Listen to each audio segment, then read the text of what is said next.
And welcome back to another episode of Off Trail. I'm Luke. I'm Chandler. And we are Off Trail. Yes, we are. It's kind of been a minute. It has, yeah. At least since we've recorded one of these. Mm-hmm. We stack them up a little bit if we can and batch episodes and release them at later dates. But here we are again. And we have a good conversation for this show. It's one that, and I think, maybe a lot of people at home realize, but because we live together, we have a lot of different conversations quite often. Yeah. And they're not just like simple conversations like, hey, let's go to Zion this weekend. It's like, hey, who are we as photographers? It's kind of a deep question. Yeah, like we get serious, we get deep with it. Yeah. And we're very introspective. yeah, and for a long time, we've always said like, we just need to record these conversations. Mm-hmm. And so today's conversation is going to kind of be about one of the things we've talked about a little bit. And it's kind of sparked, the idea for it, this episode, sparked from our recent adventure yesterday. Yeah. At least at the time of this recording.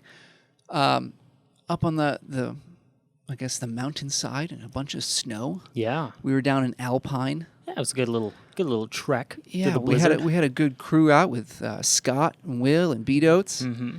And of course, Will's dog Finn. Oh yeah. But what came up, we went up there hoping to have some great conditions and find a good landscape shot to take that, more or less was obvious looking out along the horizon, the grand scene.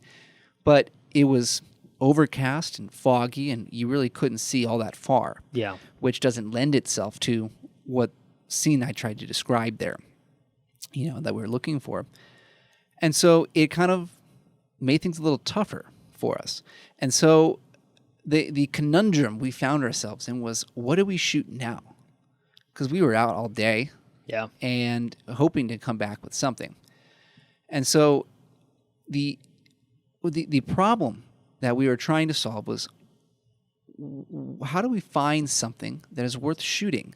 Because it's tricky. A lot of times we go places and the shot is obvious to us. I mean, you go to Zion, you go to Arches. Yeah. There's a rock that's standing there ready for you to photograph it. Yeah. But the obvious shots, yeah. Yeah. Yeah. And this time, there was none of that. You had to search for it. Yeah. And I think it's a really good conversation to start, and I'll hand it off to you here, about trying to learn how to be flexible and train your eye to look for different things with your photography work. Mm-hmm. Yeah. So, I mean, there's a lot of us who, when we get into photography, at least for myself, I got in through, seeing stuff on Instagram and things like that. And you kind of see photos of kind of the main spots. We can use like Delicate Arch, for example. A lot of people take photos of Delicate Arch. It's a very photogenic arch. It's an easy one to photograph. It's an icon. Yeah. So, and so we kind of, we become a little bit more honed in and focused on taking those kind of grand, iconic shots that everybody gets. And those shots are great. I love getting those shots. Everybody loves getting. I recommend everybody use those shots. Yeah, and we're not saying don't go get those. Yeah, by all absolutely means go get get those. them. Yeah. They look great on your wall at home. Oh yeah, but I think that there comes a point where you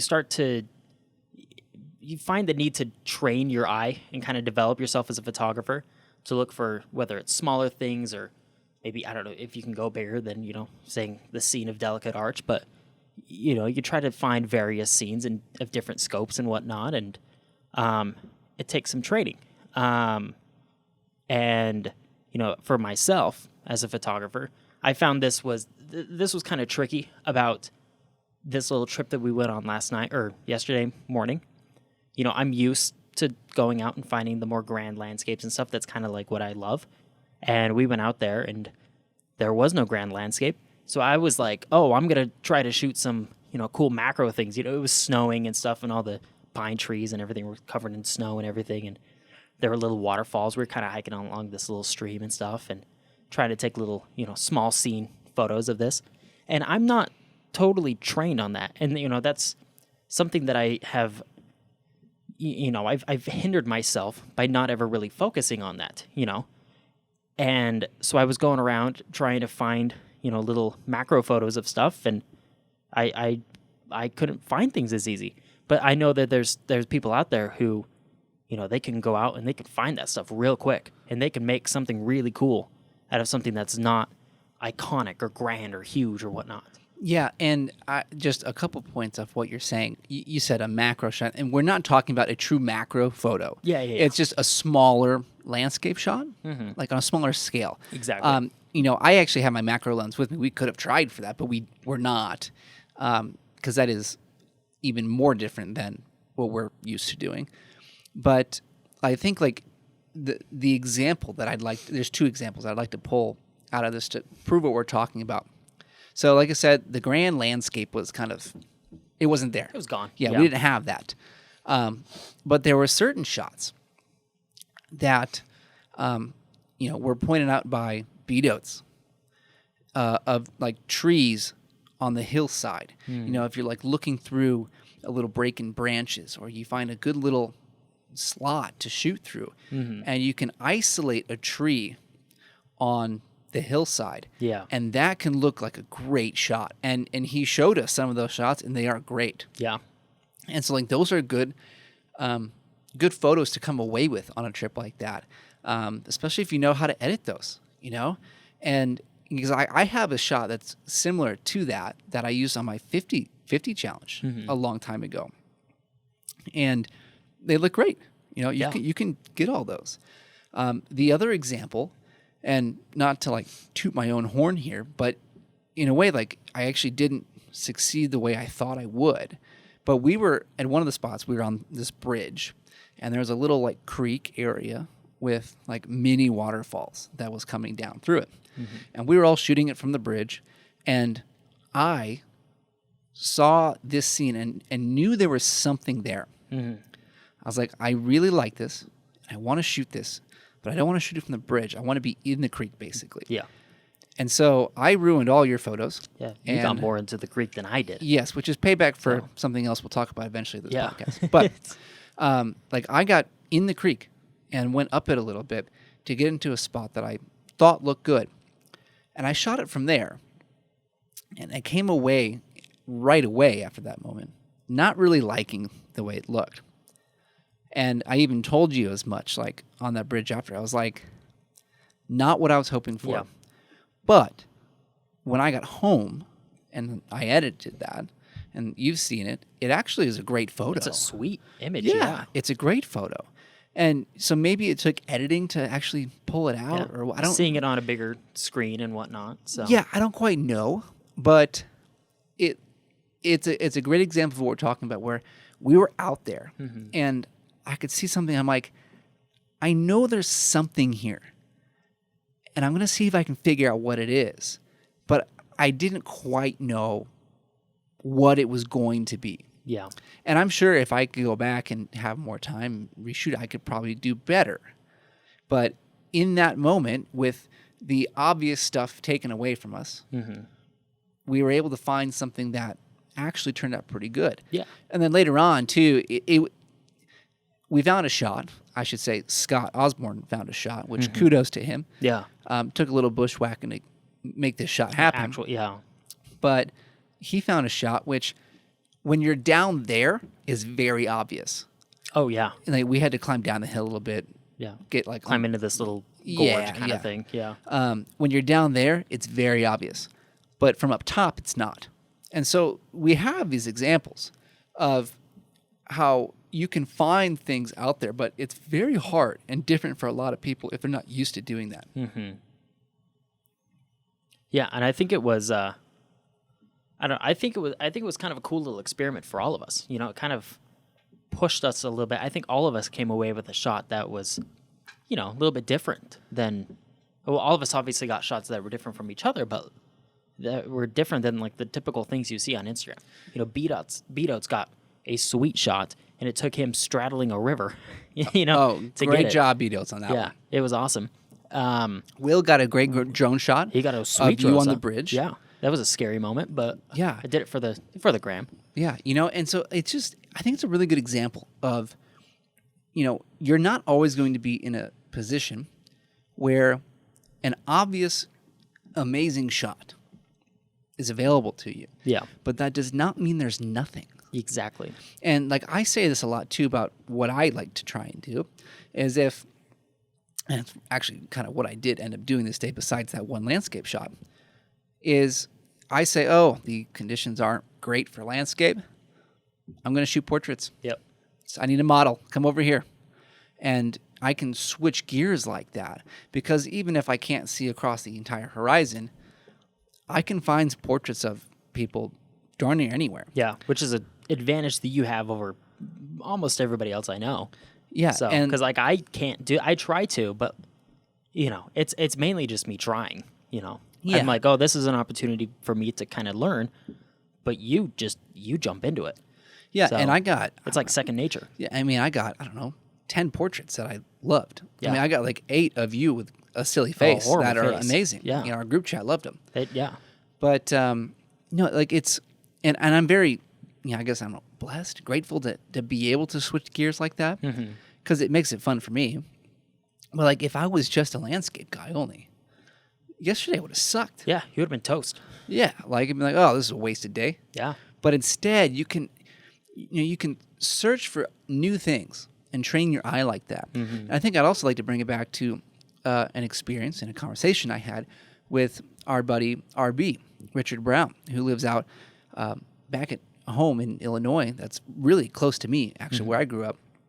I got to meet up with him over Christmas break when I went home, and we went out to a little woods, forest preserve area, and that's like all we really have back in Illinois. We don't have mountains, or we have some okay hills, but not much. Tall stalks of corn. We got corn, but it's winter, so the corn's not really there. And so, we're walking through the woods, and he stops and takes a couple photos of, I think it was berries on like twigs, and he made a comment like, "Yeah, I'm just getting a couple shots of berries. That's all I got." And it's like, it is all you kind of have here, but it's what you can't do in those situations is take it as like discouragement from wanting to get out and shoot, because if you live in a place like that where there's none of the obvious stuff, that can be really hard. I understand. I lived through that. I know what that's like. I could only take so many different photos of my dog walking through the woods. It's the way it is. You eventually want to get more. But the thing a lot of people don't realize is all that time that Richard spends in the woods, all the time that I spent in the woods before I moved out here, trains you in a way that it's hard to find the payoff for it, because you don't often get the chance to really show like what you can do. Yeah. And so the more time you spend in those situations, honing your skills, training your eye to see all those things, when you get to the big show out in Utah, in Wyoming, wherever you are, that's when you're going to see it pay off, because you're going to get to these places and you're going to be like, there's a shot, there's a shot, there's a shot. It's like immediate. Yeah. You see it everywhere. Yeah. I think that's part of like there's one guy that I'm thinking of, for example, Jacob Dilly. He's out in Columbus. We've never met him, but we've been interacting. At least I've been interacting with him on Instagram for 2.5 years now, and he's kind of become a little bit of an Instagram buddy. He's bought one of our hats before and stuff, and he's out in Columbus. So he's got Columbus. He can go do street photography stuff, but he also goes out and does a lot of like waterfall stuff, because that's really all he has. He doesn't have same thing. He doesn't really have a lot of like mountains and things like that. He doesn't have Arches National Park or Canyonlands or anything like that. So he's got all these little things to kind of work with and really, really work hard to train his eye and develop his skills. And then several months ago, he went on a trip to Oregon, and the shots he got in Oregon were phenomenal. So good.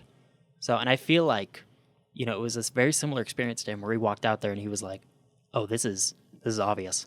Yeah. And it's like, I want to make it like known that a lot of people go under the radar because of this. Guys like Jacob, guys like Richard. Yeah.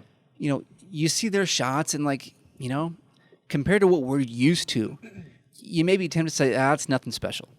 But like, just because the subjects. Yeah. But like, great example here.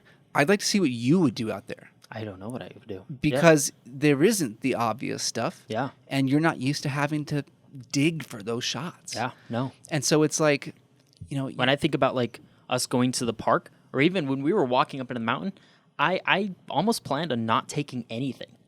Like I was like, no, I know I'm not going to get anything great today. And that's kind of the mindset that I walked into that with. yeah. And I know now you are very happy you brought your camera. Oh yeah. But no, I just think it's a point that a lot of people need to hear, because we are very lucky to live where we are, because we have everything, all the opportunity we could ever ask for within a 6-hour radius of where we live. But a lot of people don't, and that does not make them bad photographers. Yeah, no. So much of what people think of, say, you and me as good photographers is simply because we live in a place that allows us to do this, and we go out. Obviously we know our way around a camera and all that stuff too, but like we get the shots that are easy to get.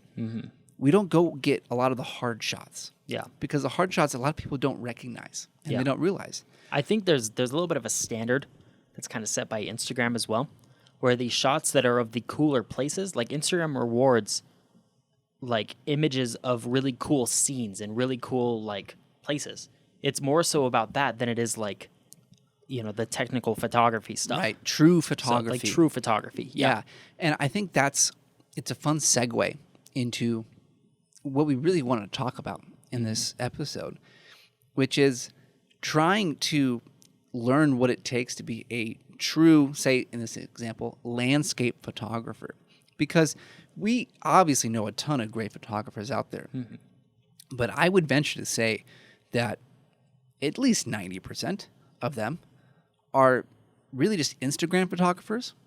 Yes. They take great landscapes. I'm not saying they don't, but the vast majority of what they do is geared specifically for Instagram. Yes. I mean, for the most part, I'm kind of this way too. You are. I mean, we all are, because Instagram is the easy medium for how to share your work. Yeah. And I didn't really realize that until I started working at Lifetime, because I thought like, oh, I'd like kind of have a pretty good grasp on this photography thing. And I started working there and I was like, oh no, I'm not great at all. Like I'm not good at all. Like I have so much more to learn. Like there's a whole other world of photography that's outside of Instagram. And I don't think a lot of people really realize that exists. Yeah. So, And a lot of the people who like are in those scenarios, they're not even on Instagram, or they rarely share a photo. they really. And it's because it doesn't mean enough to them. They're not doing this for some social media clout or anything. They do it because they like it and they are good at this craft. And those people are, I think, far more interesting to learn from, Yes. talk to, because they come at it from a much more pure perspective of things. Yeah, they may not know where every single location is on the earth like we kind of do, but you take them out to a place and they're going to get a shot that you would never see. And I want to highlight a photographer that we have talked about a lot, especially with this conversation, and that is Mark Denny. Yeah. He's one of the guys that I kind of stumbled onto early, and so I've known about him for a while. And I would say a lot of all the, bigger name photographers out there, he's the one that I probably actually like the most. And it's because you see his work, and you can tell he's just a true landscape photographer. He sees scenes in places that I never would. No, same. Yeah. Because it's not a scene where like you look at and say, I need to put a person in that shot. It's a scene where, it's a trail with some steps. It's winding up a little hill, and we simply walk through it. Yeah. Because we're like, oh, there's something cool up here. There's an epic shot I'm going to get. We have to get to the location. Yeah. The spot. Yeah. And he would take a photo of somewhere along the trail to the spot. Yeah. And dare I say, his photo is going to be better than ours. Oh, yeah. Even in this epic location. Oh, yeah. 100%. And it's because a guy like him, and I'm not saying it's just him, but there's a ton of these people, can see a scene before any of us ever would. And they can make it look incredible. I know he's got a handful of photos like that where I see him like, I never would have stopped to take that photo. Yeah. Yeah. Same. And that's how you know when you find a person like that, guys like you and me, for as good as we might be, there are even higher levels Oh yeah. to this game that we are simply not on. No. Yeah, definitely not. Definitely not. Yeah, no, there's a lot of those guys like that, and that's something that in my own photography and in my own, growth in this thing, I've started to really pay much more attention to those guys and see what they're doing, and to try to use that to develop my own set of my own set of skills, because what's the saying? You have to. There's a saying, I can't think of what it is. Basically, you don't want to be the smartest person in the room, Right. You want to be the dumbest person in the room. Right. And that's kind of what I feel like when I'm looking at social media or I'm watching videos on YouTube. Like, I want to be the dumbest person. I want to be watching the smartest people. So Yeah, and it's all about, who you're trying to compare yourself to. Mm-hmm. If you're comparing yourself to, say, the people that you hang out with that are either just learning or are at your level, well, you're not going to see much growth because you're never looking at stuff that's better than yours. Or maybe you have such an ego where you think no one's stuff is better than yours. Yeah. Like, that's the wrong approach to take. Oh, yeah. Like you said, you should be finding those people whose work out there you really respect. But also, I think there's a point to be made that you should know what it is about their work that you respect. It shouldn't be that they have 50,000 followers on Instagram, and that's why you like them. You should find specific aspects about their work, about their photos, that you're like, this is what I appreciate about their work, and I want to try and make mine more like theirs.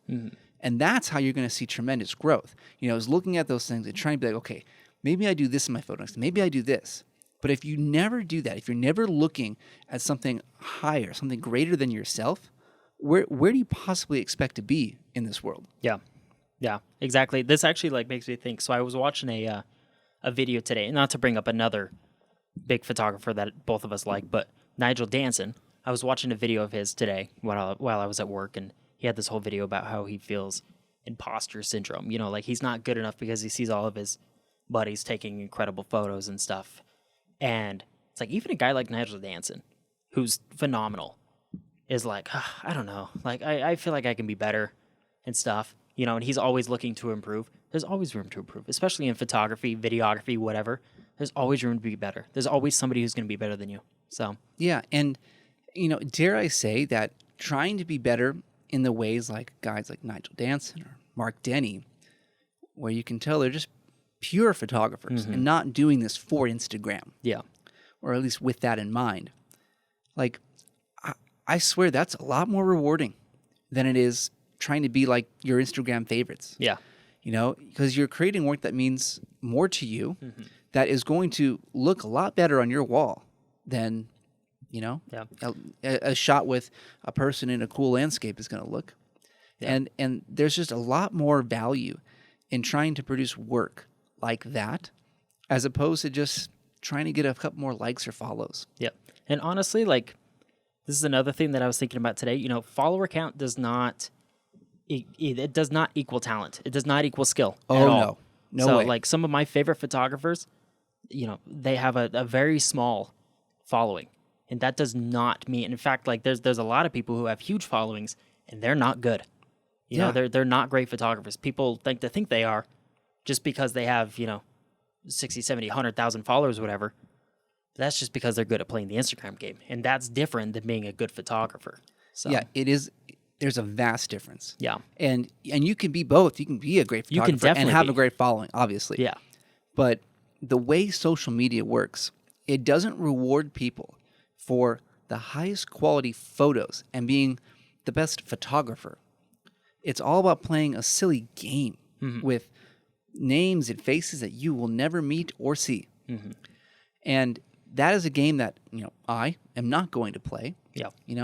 And it's just something that a lot of people get caught up in, that they equate, like you said, follower accounts with, how good someone truly is or success.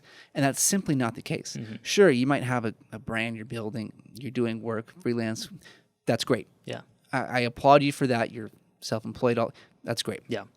But that does not equate like a one-to-one connection there with you being the best photographer either. and it's just the way it is, and people got to get over that. Yeah. Yep. It's true. I mean, we kind of talking about, the world of commercial photography.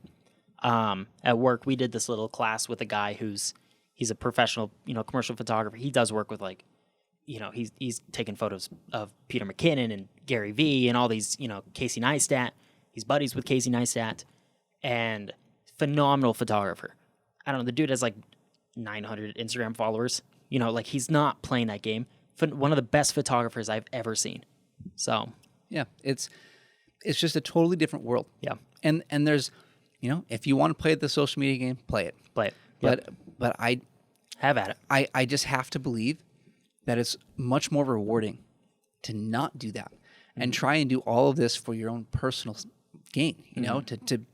To make work that is important to you and improve your craft for the sake of improving your craft, and not trying to just get popular. Yep. Exactly. On a social media app. Yep. Because it's meaningless. Yep. It just is. Yep. Not about being popular. So. No, we were not. And I don't know. Off the top of my head, I don't have any other comments on this of how we can continue. I don't know if you do. But maybe this is a good place to stop for this conversation. Yeah. And maybe we'll pick it back up. If there's people who see this and have their own comments, please leave them. Oh, yeah. Because we'd love to continue this conversation. If you have more questions about it or challenges to our opinions, leave them. Because we would love to come back to this. Yeah, we love this conversation. We have it a lot, too. Yeah. Because a lot of the people we do stuff with, they are fully involved in that game. Mm-hmm. And it's just, it's not one that I have any desire to play, because I would much rather take 30 shots that I think are going to look phenomenal on my wall printed than take a shot that really is only ever going to live on Instagram. Yep. In fact, we actually had this conversation last night where I've been, I printed a couple photos recently, and I had originally edited these photos for Instagram. With backlit screens and everything. Screens and everything, yeah. Mm-hmm. And I got them printed out, and they looked like trash. They looked awful. Yeah. And I had to take a step back there, and I was like, what am I really, doing this for? Because I kind of go through phases where I'm like, oh, I'm editing these or taking these photos for Instagram.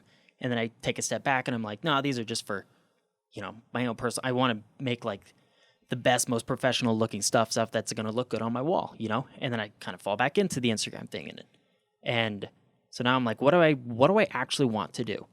And I think I value the photos that look better on my wall than the photos that I really worked for. Like one of the photos that I got yesterday, I love that photo. I didn't think I was going to get that photo, and it's not any kind of photo that I normally would have taken for Instagram. So yeah, there's just more to be had out there. If you really push yourself, train your eye to see things in a different light. Mm-hmm. And, that's going to take your photography game to the next level. Yep. And it's worth it. It really is. Yeah. It's more worth it than trying to just, be popular. Yeah, because ultimately, that's really not going to, I don't know, that's not satisfying for me. I love sharing photos on Instagram, but it's not for oh, I'm going to get so many followers from this, It's just because I like sharing the photos that I take. Yeah. So. Yeah. Well, I think we're going to wrap it up. Yeah. That's it for this episode. Mm-hmm. Be sure, if you're watching or listening, to like this video, subscribe to the YouTube channel, or subscribe to our podcast channel on whatever platform you're listening on.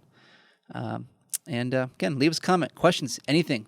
We are happy to take requests for episodes. Oh, yeah. Because we like recording these. It's fun. Yeah. Have a little chat. It's a good time. A little chat ski. I mean, I don't like talking to you that much, but no, it's kind of fun. But yeah, I think that's it. Yeah. All right. We'll see you later. Later. Bye.